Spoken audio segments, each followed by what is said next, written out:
Doctor Yunus কি এনসিপিতে যোগ দেবেন? প্রবোধ কুমার সন্যাল বলেছিলেন, রাজনৈতিক দল বড় ভয়াবহ জিনিস। কাজের চেয়ে কথা বেশি, কথার চেয়ে বেশি ঝগড়া এবং ঝগড়ার চেয়ে বেশি দলাদলি। আজকাল আবার দলাদলিকে ছাড়িয়ে গেছে ষড়যন্ত্র। এনসিপি একটি নতুন রাজনৈতিক শক্তি, যাদের লক্ষ্য সুশাসন, গণতন্ত্র ও সাধারণ মানুষের কণ্ঠস্বর প্রতিষ্ঠা।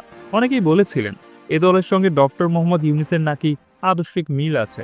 তবে সুশাসন ও জনসম্পৃক্ততার অঙ্গীকার নিয়ে তাদের যাত্রা শুরু হলেও তারাও আজ দলাদলির রাজনীতিতে জড়িয়ে গেছেন।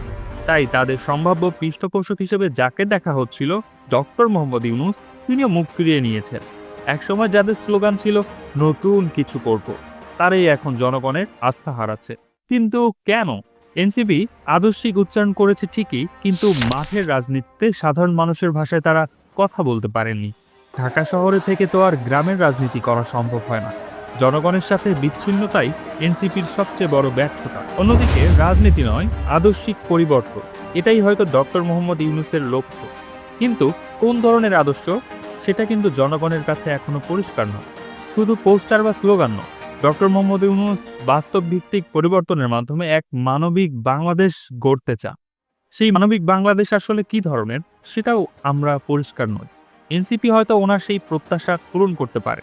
একটি সম্ভাব্য জোট, যা হতে পারত সময়ের দাবির উত্তর, তা আজ হারিয়ে যাচ্ছে নিজস্ব সীমাবদ্ধতায়। এ এক অসমাপ্ত সম্ভাবনা, একটি দল, একটি দৃষ্টিভঙ্গি এবং একটি মনীষার সম্ভাব্য মেলবন্ধন, যা হয়তো বাস্তবে আর কখনোই দেখা